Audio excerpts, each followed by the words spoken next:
Ladies and gentlemen, welcome back to Crime and Entertainment.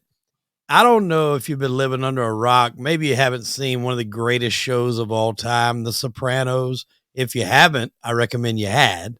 Once you do, you'll know this face sitting right in front of you right here. Mr. David Proval. He played Richie Aprile in The Sopranos. David, please, I'm so glad you could join us here on Crime and Entertainment. My pleasure.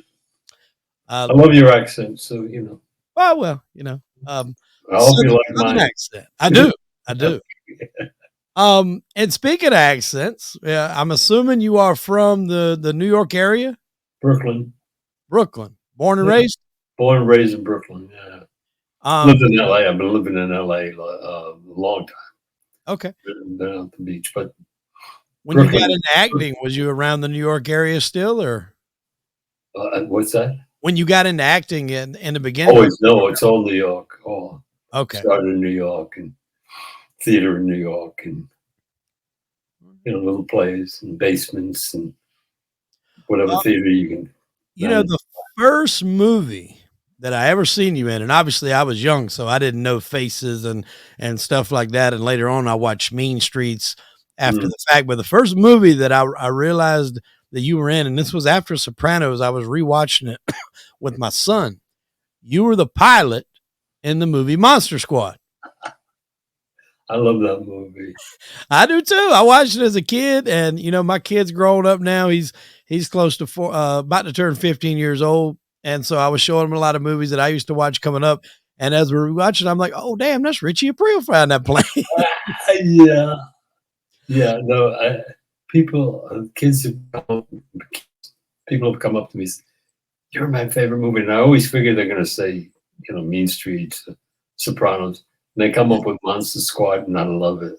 I said, Monster Squad, yeah, that's my favorite. And I just have one scene. I just fly the plane. And you're in there, and you're like, I thought they were dead. They are. A lot of people come up Monster Squad. I love Monster Squad. You did do Mean Streets, obviously, that we talked about. What was that like, sharing the screen? I mean, obviously, they would go on to do many great things, but even at that time, I think you could tell all of you guys were fantastic actors. But I mean, Harvey, Robert De Niro, what was it like sharing the screen with some of those guys? Well, that was the very beginning of these people's career. Right. I mean, and Bob had worked in movies already, but he wasn't known at all yet. And I didn't know his work. I knew him. I didn't know him at all. Right. So, and Harvey, I didn't know Who's That Knocking, the other movie that he did with Scorsese. So to me, all that, how do you put it? All that celebration of the wonderful actor he eventually became, Bob De Niro and Harvey, and may he rest in peace, my sweet friend Richard Romanos, who just passed away. Mm-hmm. They're all wonderful actors, but the thing we had on our side that we all were in the same boat. Right. There was nobody there who you said, "Oh, that's Robert De Niro." So that affects the set, the stage, the actors, everybody. Mm-hmm. Oh, that's Harvey Keitel. Oh, I better say my lines. Whatever actors do, we all do it. You got to be careful of that. But that was a great advantage. Nobody knew anybody from Borscht. We knew nothing of each other. We're just actors looking for jobs and working. And that was a key to wonderful work. Wonderful work. Fantastic job you guys did. A few more I wanted to cover before we kind of dive into Sopranos. You cannot mention, when you talk about your career, Shawshank Redemption. I mean, what a fantastic film. Stephen King has said that was his favorite adaptation to a movie out of any of them that's ever been done. And there's quite a few. I mean, mostly are horror, but that was a fantastic film. Even though it didn't necessarily make a ton of money, it was a great film. I don't know. It didn't make, I didn't know that. But when I read the novella, the short story, right? It's dynamite. This is fun. I mean, But and the director, Frank Darabont, I was teaching in New York. He came to some of my classes, and he told me early. He says, "I'm going to be doing a movie in a couple of years, or whatever it was. I don't remember what year it was." He says, "But there'll be something for you to do in this." And he sent me the novella, and I got whatever I got in the movie. Yeah. I love the movie. Yeah, it was really good. And I think Rob Reiner even offered Darabont like $2.5 million for the rights to do it, and Frank turned it down because he wanted to do it himself. I think he took a bit of a pay cut to be the director, but I mean, fantastic film. I don't know if he had, Freeman in mind to do that narrating, but that kind of set that off into a whole nother stratosphere. Now that's, I mean, obviously Morgan's known for his acting, but that narrating and that voice is, that's another thing. And he kind of really catapulted that. You just nailed it. Yep. That voice and that narration, you just said it, to me is the key to the movie. Yeah. Richard Deakins, the DP, and Morgan Freeman's voice. Mm-hmm. The Deakins and the voice. You don't need anything else. I mentioned this one only because he recently had passed away, and I had a chance to speak with him. We talked for almost 3 hours. You were in The Relic with Tom Sizemore, right? Yeah. Unfortunately, Tom did pass away. I think it was last year. Yeah. And I had a chance to talk with him, and he told me up front, he's like, "I really don't like doing podcasts." He's like, "Don't mind me if I cut it short." And I was like, "Okay, you just tell me when you're ready to kill it." We talked for an hour and a half, and he was like, "Wait," he's like, "Do you mind if I cut this short?" He's like, "I want to come back and finish this." He said, "I'm having a good time. I'm a little tired." And I said, "Sure. When you let me know." So we cut it off. I think like 2 weeks later, he got back on, went another 2.5 hours. And he was like, he said, "I swear to you, I don't like doing these things. I don't even really like talking to people." He said, "But you've made this fun, and I really appreciate it." I was one of the last interviews that he did before he unfortunately passed away. But what a body of work, he had as an actor. I mean, if people want to say certain things about other things, that's different. I'm just focusing on strictly the acting and what he did. He's got a fantastic body of work you can't argue with. Well, I got to know him a bit through his manager, who introduced me to him years ago. And I was going to direct him in a play. He wanted me to direct him. And I read the play, original play. It was his idea. I liked it. It's very funny, black comedy, very funny. We met a couple of times to read through. And then we talked. Well, then we went out to dinner a couple of times. He was a fantastic actor. I love what he did, and a smart guy, a bright guy, not a knucklehead at all. Very bright guy. His brother's a lawyer, and they're in Detroit. May he rest in peace. I hope he's happy in heaven, and I hope he's with all the souls he wants to be with. Absolutely. In heaven. He was a troubled man. And who is it? It's a crazy world. Yeah. But I got to like him. Yeah. I got to really like him. But it was cut short. Right. He told me that after they filmed Heat, that Bob De Niro had recognized he had some issues, and he came to him and he forced him to go to rehab. And he said that they stayed in contact, and he's like, "I'm going to tell you like this." Yeah. He said, "Everybody knows how great of an actor De Niro is." He said he's a better friend than he is an actor. Yeah. So let that sink in. That's wonderful. Yeah. No, that were very kind words that he said. Sopranos. I need some truth to these myths and stories that I've heard throughout the lore of this wonderful show that you interviewed for Tony or auditioned for Tony. Yeah. And David Chase told you basically in so many words, you were too right, too on the nose. You look at the time. It's 25 years ago. Right.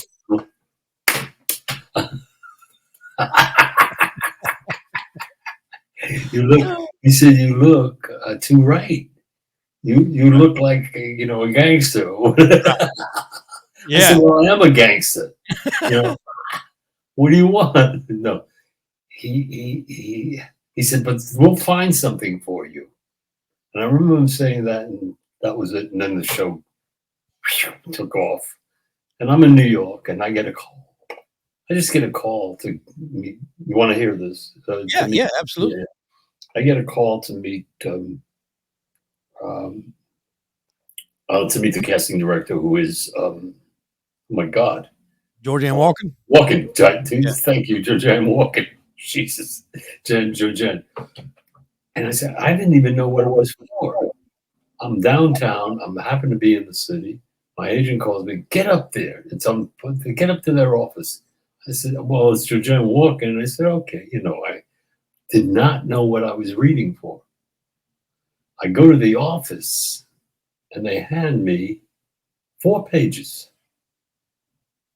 Like they do, it's called sides. Right. Sides, right? You know that sides. Yeah. I go, oh, this is bullshit. Same bullshit you've been through all my life. I'm tired of this. I'm tired of this. I got like, and I look at the writing, and there's a phrase there that leaps up at me. Leaps up at me. And I said, these people know what this guy who wrote this knows what he's writing about. I read the pilot, and I loved the pilot. I did not watch the first season because I was so upset with not being on the show. So, but I didn't know I was in there for the Sopranos. And I look at the girl behind the desk. I said, what's the name of the show? She said, Sopranos. I said, wait a second. Is this the show with the ducks? She said, yeah, the ducks. I said, oh, shit. Okay. The writing is good. So I go into Georgianne, and I'm sitting there, and she says, oh, I'm going to turn the camera on you. I said, oh, Georgianne. Do the reading or walk out. So, she runs out to the hallway. She says, where are you living?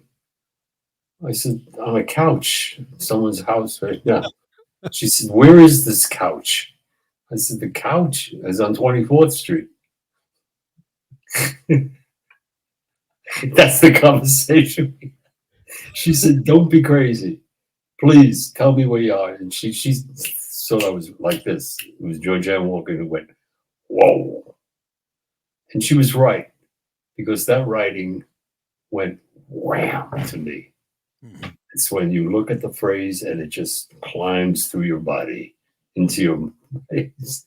The phrase, I'm not going to say what it was, a scene with the coffee cup, the coffee pot scene, but it's something I say to Beansy before I eat him. Veal parm sandwich? No. No. I ask him, how much can a guy make doing this? And he says to me, it's a grind. And the response is, that's not the answer I was looking for. When a guy says that to you, you better listen to what he's saying, because you didn't give him an answer. Yeah. You know what I mean? So that means you're making money. Yeah. Anyway, but it hit me. So yeah, I can see where the guy who wrote that is a man by the name of Frank Renzulli. Okay. That character, man, I'll tell you and obviously I've watched, every episode, all the seasons, multiple times. Yeah. And Tony goes up against some formidable people throughout, the series. Phil Leotardo, who was Frank Vincent, Joe Pantaleone, who played Ralphie. But you only in one season, those guys had multiple seasons. You only had one. And you are the most memorable, and I kid you not, I'm not just telling you that because we're on here. You were the most memorable in your lines, and the way you carried yourself on film, like you could just tell that you made everybody uncomfortable. Like, I guess except for Janice, but you made everybody uncomfortable when you were around, and it came through so well on screen. Yet you were also able to pull off humor, and that is not easy to do those things combined. It was, I knew this much. I was given an opportunity. An actor is rarely given to be on a great show Mhm. in a role that can make a particular kind of impact. I knew that. I saw the writing and I saw the way the road they were traveling, the journey they wanted to take this actor, this character, Richie Aprile, on. Right. I couldn't sleep at night. David Proval. I could not sleep when I was working on that role. I've never said that in an interview before, but that was the truth. The thing kept grinding, and there were nights I'd go up, walk through the living room. It's the kind of role that I hate to say stuff like this because I used to hear actors say this, and I said they're full of shit. What are they saying? But it was the kind of role that encompassed, that took over in a way. And I remember an incident. I went into a grocer and I was waiting to be picked up to go to the set, the Sopranos set. And I bought something. And the guy behind the counter called me boss. Okay, boss. And I looked at him and I said, I'm not your boss. Don't call me boss. And that guy started shivering. No, I mean it. I looked at him and he went, huh? Huh? And I said, what? The guy was not in bad shape, too. I mean, he was a guy, he looked like he could handle it. He looked like you, in fact. You know, he looked like a guy you don't say that to. Oh, no, you're only seeing me from the neck up there. I got a lot of weight I'm carrying around. Well, but you know, it wasn't a guy you say that to. Right. So I said, this is the first time in my life I ever felt the character took over. Because Richie would say that to the guy. Yeah, he definitely would. Richie would say it to him because he's ready to do something. And the guy literally, physically was going, hey, man, I didn't mean anything. And he didn't. He really didn't mean anything by it. I just didn't. I thought it was condescending. I thought it was manipulative. I thought it was saying something to me that I'm not. Right. I mean, you know what I'm talking about. Yeah, no, I know what you're Don't call me boss. Yeah. I'm not your boss. And I ain't got bosses, by the way. So don't call me boss. That season 2. Richie would do that, not me. Oh, Richie would definitely do that. I can hear it right now. Yeah. Even when you said it, I could picture you saying that in a scene. The storyline that you guys had with I think it was David Scatina in the story, Robert Patrick, where he, gets in debt with the gambling. He owes you money, booking. He's losing the store. He loses money at the card game. Right. I've known people to get in situations like that. Sure. And what you told him in the very first, you're good. Can I? What happens? You'll edit it? I can edit it out. Yeah. Tommy. I'm in the middle of, and the man says it's okay, of an interview. He's in South Carolina. He knows what he's talking about. So it's fun to do because the guy knows what he's talking about. So, yeah, I called you this morning, did I not? Oh, okay. I thought I called you. All right, I'll call you back after. I'm talking to a man named Tommy Mignoni. We did a movie together called Queen of Manhattan. And I'm just telling them on the podcast right now. He's on the phone right now, Tommy Mignoni, and he's a terrific director. Okay, we're mentioning it on the interview right now. Okay? I'll speak to you later. Okay, bye. That guy's name is Tommy Mignoni. He's a great director.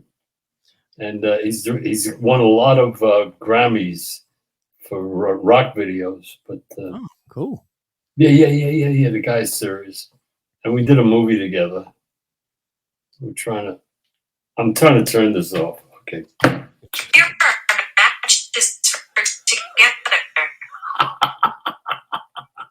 That shows up. Oh.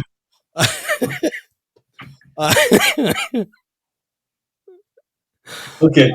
All right. Robert Patrick, Yes. David Scattina. Yes. I've known guys that's got themselves into similar situations. Sure. And the first time you have an interaction with him, you're in that store and the envelope is light. And you Yes. look him straight in his eyes Yes. and you say, "What do you think I started this life 10 minutes ago?" Yes. Guy gives you a light envelope. It's just the first week. And Yes. that is so true for people that don't understand that life and what it's about and what it encompasses. When a guy pays you in full and then it starts getting lighter, there's no coming back. It's only going to get lighter and lighter and lighter until Yes. there's no envelope at all. And the way you guys done that whole thing, you and Tony, and extorted the store, the bust out episode, it was great. That was some great storytelling and Yeah, dialogue you guys all had. very good storytelling. And David Chase, Mitchell Green, Robin, I've forgotten the last name. All the writers, I'm trying to remember. Frank Renzulli was there that season. These guys are eloquent storytellers. Mhm. Every one of them. I watch a lot of since the pandemic. I'm in front of the tube a lot, and I'm following a lot of series, Yellowstone, and beep, beep, beep, beep, beep, pop, pop, boop, boop. And I gotta say it, none of them. I'm sorry, and I don't want to do that. They don't come close. No. The only thing that dates that show is technology in lieu of like cell phones and computers. Oh yeah, That's the only thing that dates that show. If that show yeah, didn't have cell phones and computers, it could air tomorrow. yeah, Storyline still great. All the context still great. Acting yeah. still great. Even the clothes are somewhat still normal. Like it's not to where they're out of style. Still people dress like that today. And the technology is the only thing that dates that show of people having like really, really small cell phones and still using payphones. You don't see payphones anywhere nowadays. And they use them a lot on these shows to Yes. tell their stories. Yeah, because this is the time, and people are forgetting. But I don't like it. Yeah. I don't respond to it. I'm watching. I'm trying to figure it out why these shows are getting an audience. I got it. A lot of them are fashion shows. Mhm. Everybody looks, hoity-toity. Everybody looks fantastic. Hair and makeup, and I don't get it. I don't get it. You But had a line that you told Robert Patrick when y'all are sitting in there, and he's like, "How long is this stuff gonna go on?" And you said, "Till your fucking credit runs out, Diamond Jim." And I mean, it was just so like on the lines. Like Yeah, I mean, there's some of the greatest lines ever it on is. that It show. is. It is. People come up to me in the street and they'll say a line, and at first I don't know. A guy came up to me and said, "What did he say to me one time?" I was, oh, geez, I wish I could remember. But it was a line from the show, and I thought the guy was like threatening me or saying, and I said, "Hey man, is everything all right with you?"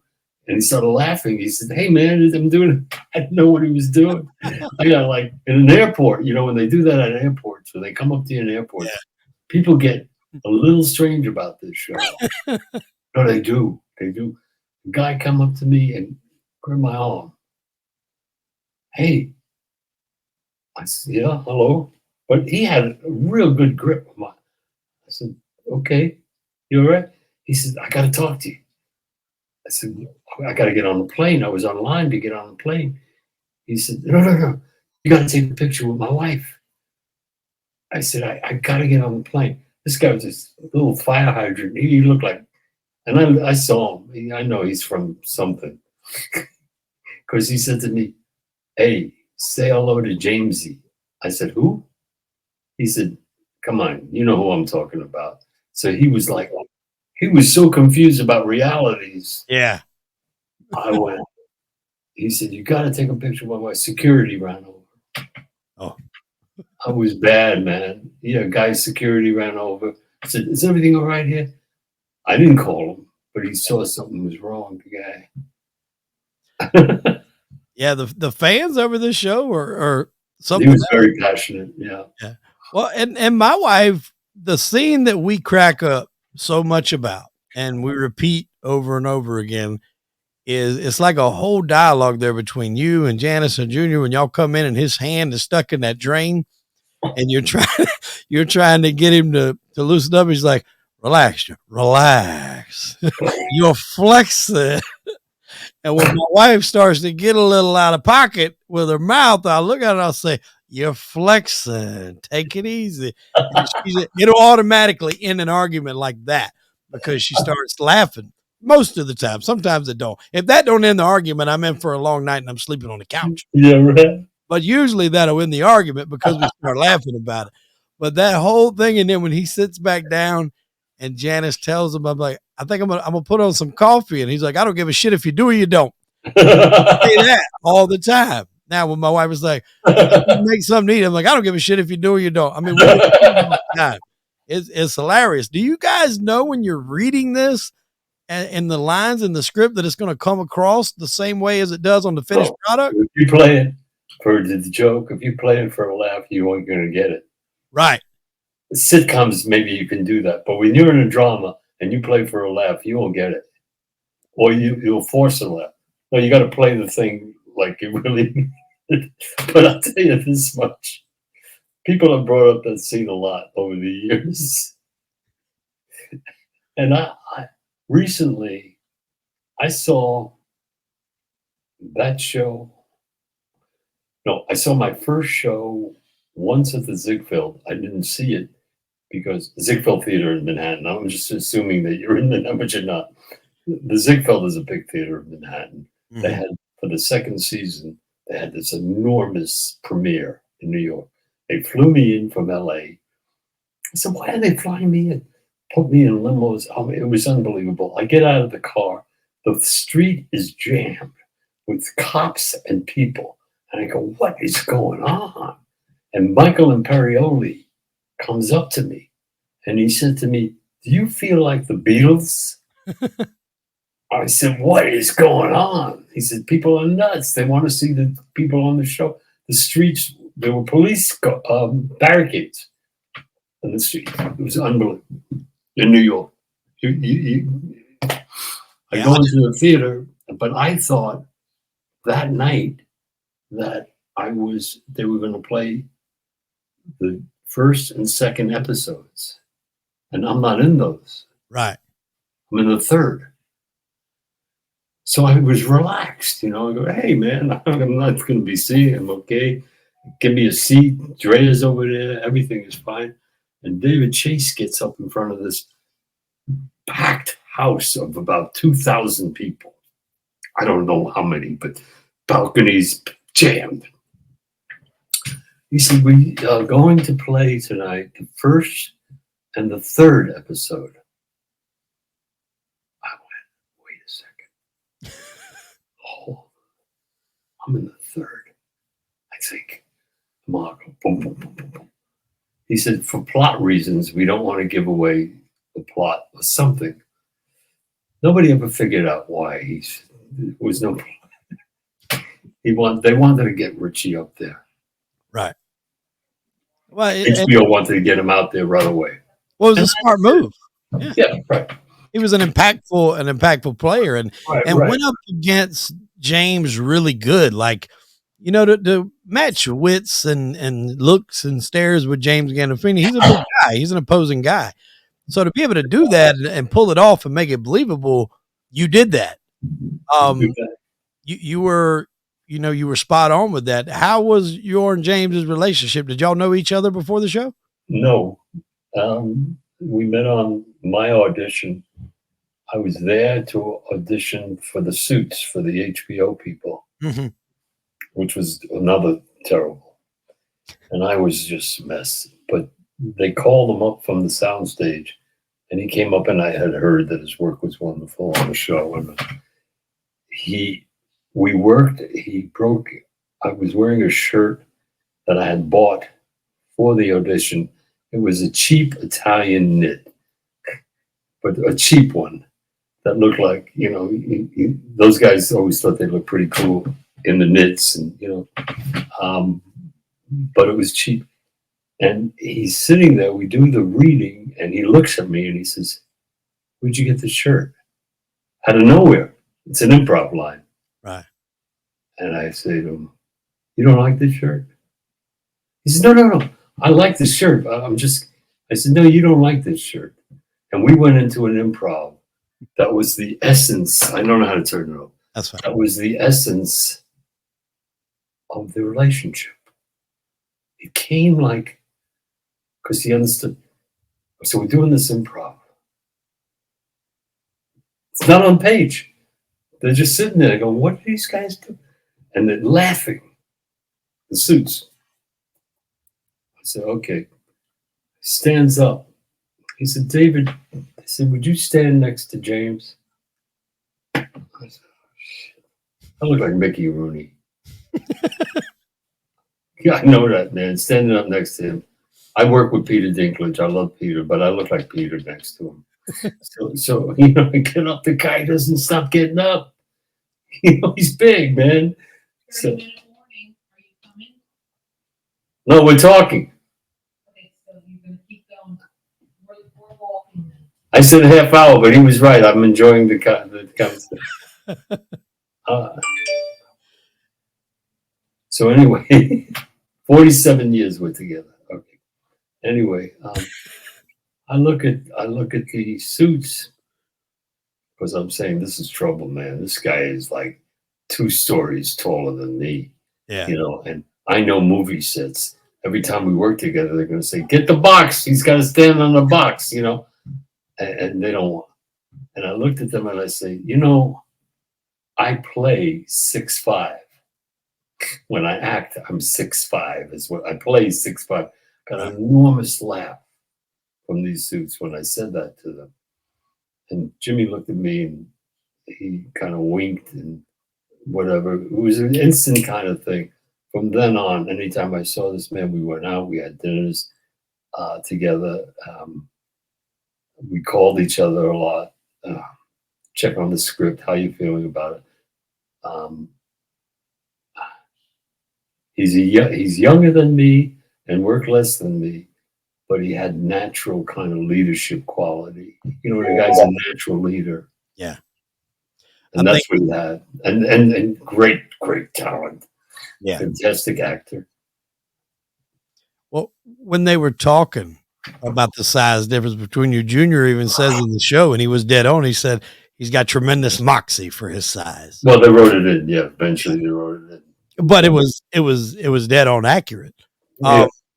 Did you know that you were only going to go 1 season? And if so, how did you take to the news you were going to get killed? No, at first they said, I remember this clearly, I was guaranteed 7 shows. So I thought after 7 shows, I'm out. Right. So I did 7 shows. I called my agent. He says, no. They want you there. You're staying. And they wrote me in for 6 more shows. So I was only supposed to be the 7 shows was in the contract. And then they extended it. And they gave me more shows. But David he said for Vinny Pasteur and David Proval was the toughest thing he ever did to write us out. Mm-hmm. He said that in an interview. Somebody read it to me. It was a tough thing. He wanted to keep it. He didn't, and I think I would have loved another season. I would have loved another season with you in there. You matched up with Tony so well. But I thought, how much can they write?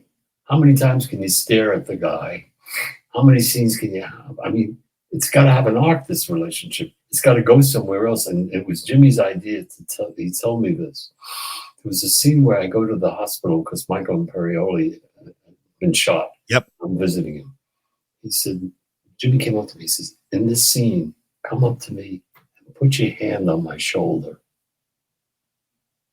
So I'll listen to anything he says. He's my friend. You know, I said, I got you. You know what he was doing?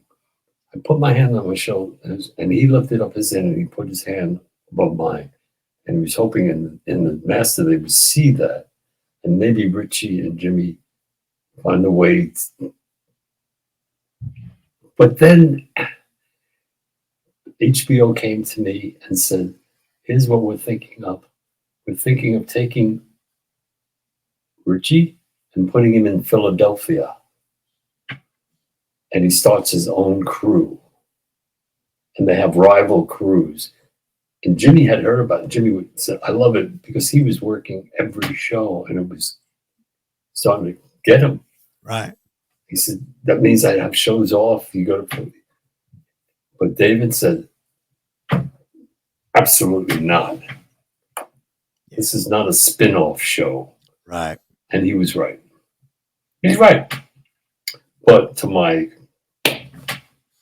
Are you happy with going out the way you did on that show? It being a show with, perfect. You know, these hard-nosed gangsters, but a kind of a real whip turn with the viewers. You get taken out by Janice. And I did not see that coming at all. It was David Chase who said to me on my first day working on The Sopranos, he came up to me and he gave me the greatest piece of direction. It was David Chase. He didn't know he was giving me a great piece of direction. He said, you know, Richie is smarter than all these guys. He's more devious. He's smarter. He's quicker. Although he spent 10 years in prison, but he's smarter than Paulie Walnuts. And yeah. That was easy. But smarter than those guys. And I said, oh, yeah, right. He said, so you play with them? And I said, exactly. So the line on that day was, how's your sister? And he said, hey, don't, you know, when he got nervous about that. I said, I'm just asking. It was a manipulative line, of course. It was, right. You know, how's your sister? How's your sister? Fuck your mother. Yeah, right. For baiting me. Yeah, right. It was, so David was very much hooked into this character. I'm going to see him on Sunday. I haven't seen him in years. Oh, really? This Sunday? Wow. Yeah, this Sunday I'm going to see him. He lives not far from me. He's out in LA and he's living at the beach. I don't know what beach, but I'm at the beach. Right. So, yeah, I'd like to see him. You know, he's an interesting man. Very interesting guy. There was a scene when Bevilacqua come to you after that Chris had gotten shot. Well, actually, this was before the first time. And you said something along the lines of, I can send you to slip and fall school. Yes. Again, with the writing, man. I mean, like those lines and how they were delivered. And then even when they went back and they thought you were going to co-sign on what they did, and you chased them out with the bat. Yeah. That was just top-notch acting on that. I've actually interviewed Lilo on the show as well. Oh, Lilo's a gifted guy. He calls me every once in a while. He got himself in deep trouble, you know that. Yeah. Deep trouble. But I hope his life is. I saw him a few years ago at a autograph show. Right. And another terrific talent, you know. He seems to have turned it around. I mean, he went to prison. He did his time that he had to do, and you know, I mean, you know, that's up to him and, you know, his own self what he does. I mean, it seems that he's doing a great job. I've spoken with him a few times since that, and he was the very first interview I ever did. Oh, good. Yeah, and so I was a little nervous, but since then I've done a ton of Soprano people. You know, John Fiore, Robert Fanara. I know John Fiore. Yeah, I know John. Yeah, he was really upset about his death. He had the weakest death on the show, he said. He's like, he killed him on the toilet? Yeah, killed him on the toilet. He was like, all right, when he finally was convinced, okay, if I got to go, all right, how am I going to do it? They're going to take me out, a gun battle. It's like, now you're going to die on the toilet. And he's like, I really thought they were kidding until he got the script. And he was just like, are you kidding? Like, seriously? This is how I'm going?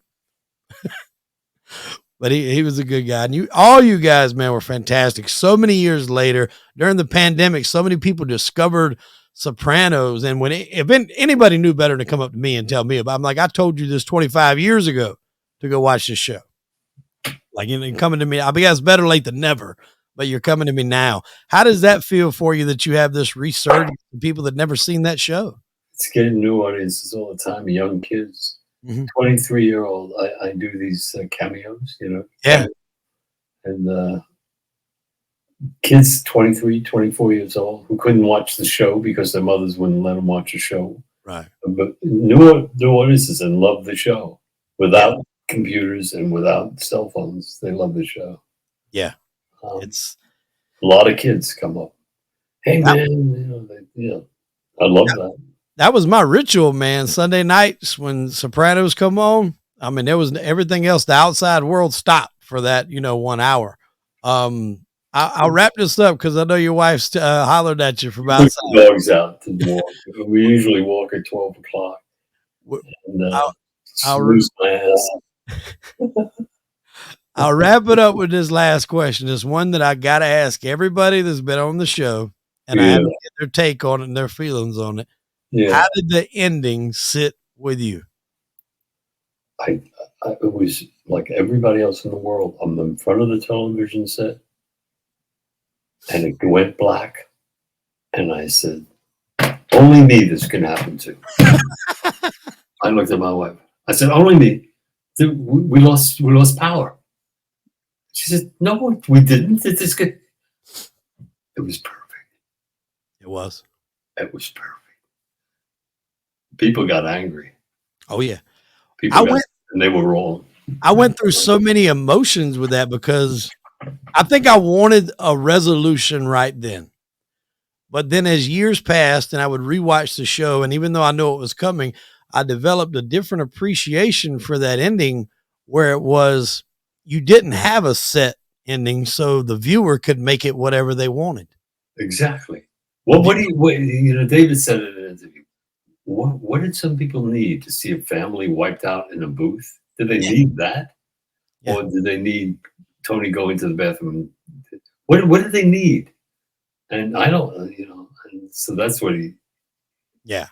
And there's been so many, there's like 20 and 30-minute clips on YouTube that break down the points of this, that, and the other of what really happened and all that. I mean, people dive into the psychology of the show. Yeah, I know. Really deep. And one of the best alternate endings that I ever seen, it was everything right up into that point, right up until he looked up, and then it cut outside, and you seen Holston's from like a light pole perspective, and you heard gunfire in the restaurant, and it went off.